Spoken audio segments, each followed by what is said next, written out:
sobrenatural na vida de um jovem. Josué viveu algo tremendo com Deus. Aleluia! Josué ordenou e o sol parou. Josué disse para a lua se deter e a lua se deteve.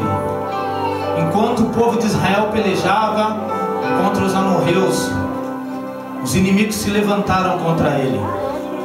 Nas nossas vidas também muitas das vezes não é diferente. É verdade. Muitas das vezes nós traçamos planos, traçamos metas, e nós vemos os dias se passando, nós vemos o ano se findando, e os nossos sonhos não são realizados, nós vemos as nossas metas não sendo cumpridas.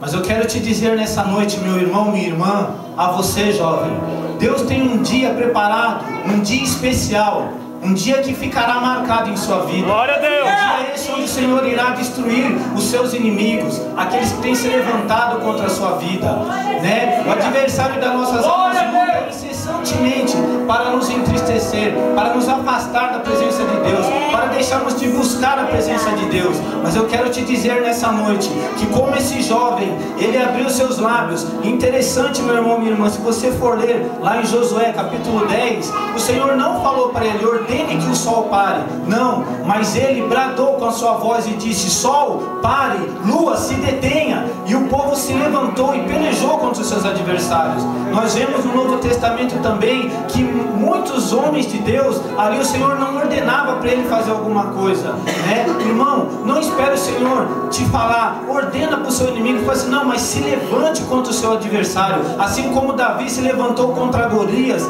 e foi ao encontro dele, entendeu? E pelo Espírito do Senhor o derrotou. Irmão, se levante, vai contra aquilo que tem vindo sobre a sua vida. É desânimo, levante contra esse desânimo. É verdade.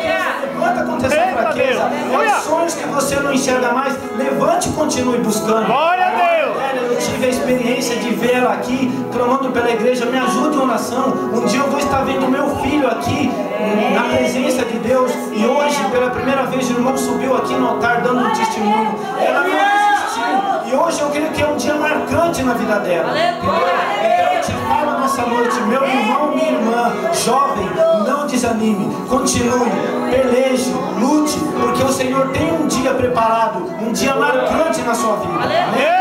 Eu agradeço essa oportunidade em nome de Jesus.